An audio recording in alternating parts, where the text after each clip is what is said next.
Pnoy, but that is what we're going to see coming up next. I said this before, but I think Snake Eyez is pretty happy about the draw here. Well, I don't know. When I spoke with him and a couple of other players earlier, I don't know if he's lost to Pnoy.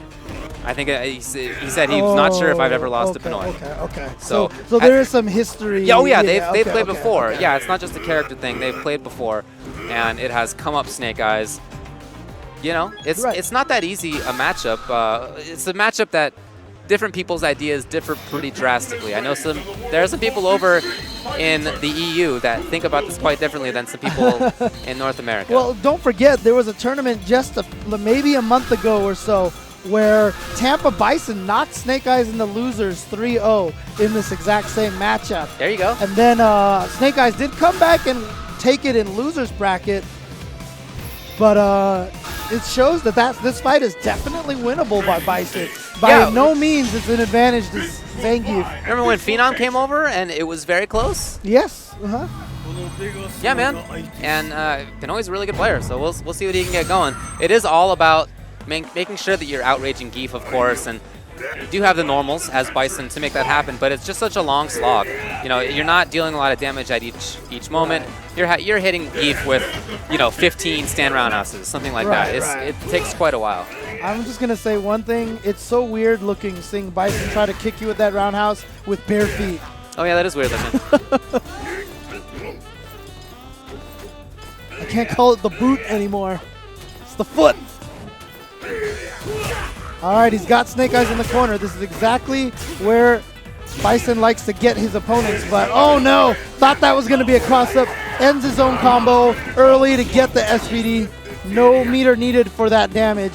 Oh, okay, so Snake Eyez just came back from spending some time in Japan. I noticed that since he got there and having played against a lot of good players there, and now I noticed he has a little bit more random green hand usage.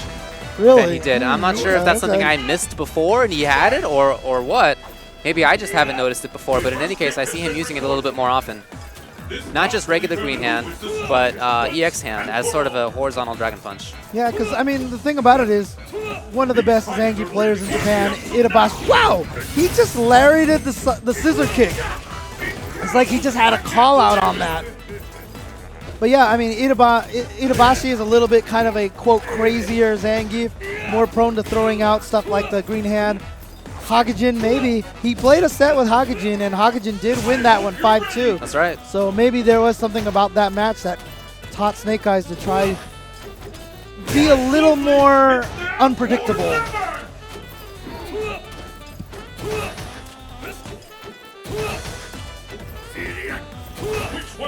Well, this is a lot of defense right now from Snake Eyez, and I love that Pnoy is not taking over advantage of it. He has the corner, but he's not getting crazy about it. And in fact, he backed off at just exactly the right moment. Right. No more red focus for Geef. It's hard to jump at this range for Geef. He's going to get knocked down by stand roundhouse. Having Ultra 2 doesn't really matter too much in that situation. It's a really interesting choice, Ultra 2 for Zangief, but I see a lot of Zangiefs use Ultra 2 in almost like all the matches now. In fact, I even saw when he played against Hagejin, both of them were using Ultra 2 to fight the other Zangief. Oh, here we go. Okay, gets out of there, but chased down. Oh, nice. Ooh. A lot of EX meter. Oh, good read! Oh, he had that scoped out from the beginning. Oh, and he got him with that low short. When you try to jump away, he catches you with that low short and then catches him with a crouching medium kick. That might have been Snake Eyez trying to do the whip low forward into SVD, but just happened to be in the range where it hit him, caught him. That works too. It's 1-0. The battle has begun. Fight! There's the first hit. Oh no, just a little too early on that. That time Snake Eyez might have been expecting a forward teleport while he jumped backwards. Ooh. Oh, smart. Smart. Pnoy knew that he had enough time to block that neutral jump, so he went quickly into defense. The jump jab! That is when you know you have a mastery of your character, when you've got those buttons that you don't see a lot. Right. Yeah, I love his use of crouching medium kick. At this point, to make a comeback for Pnoy it's so tough to do. Especially at only 1 bar. Yeah, I mean, it's almost like you're playing to just build meter and play for the next round. I mean, of course, you're still trying to win, but it feels impossible to make that comeback as Bison against Geef. It's really more about taking control in the first place. Bison not a burst damage character. No. Not by You know what's any funny stretch is of the he can be if that dude gets a raw jump fierce, then okay, but that never happens. Right, exactly. Oh, see, fake SBD, low short, catching the jumps again. Oh, what a read. That was not reaction, he just knew it. Yeah. Okay, that is a punish. Maybe Pnoy can build something off of that. Yeah, whip punish, good stuff. This is where he's gotten all of his damage, is when he can get Snake Eyes in the corner and go for the scissor kick pressure. Unfortunately, part of the problem here is that he has to hope that Snake Eyes runs into things. Right, and he doesn't have a lot of life to afford taking those chops like that. Right. Or even those little low jab trades. Yeah, so Snake Eyes is okay with those trades. Right. Oh! Oh, that was it right there. Oh, he was charged. If he had just maybe done Ultra 1 or something. Viscant says that Snake Eyes is Pnoy's demon. That's always rough when you get to run into a demon like that. Demon, fighting game slang, meaning nemesis. That guy who always beats you and you can't ever seem to get, you can never seem to figure out.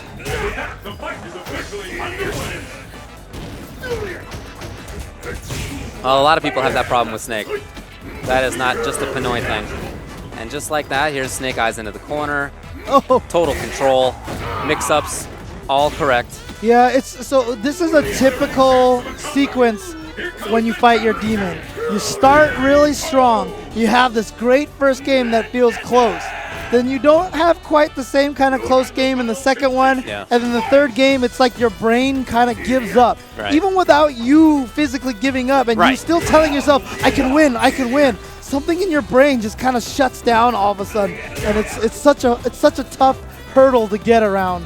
Well, it's match point, and those roundhouses are doing nicely, but that's basically 2 mix-ups from Geef. Oh, okay. Nice read by Pnoy. He is playing this round great. Staying safe, picking the right spots. Okay. Snake Eyes had a little bit going, but just like that, we're right back to stand roundhouse territory. Oh no, he's gonna go for it too. He's gonna spend all that meter even though he was down in a lot of life. He believes he can still take this round, but there it is, 2 roundhouses from SD Pnoy. And that is a huge victory for him, getting Snake Eyes to use all that meter and still taking the round. And he's sitting on a lot of meter himself, but here comes Snake Eyes, getting the SBD in there. Try to bait out an EX Psycho Crusher.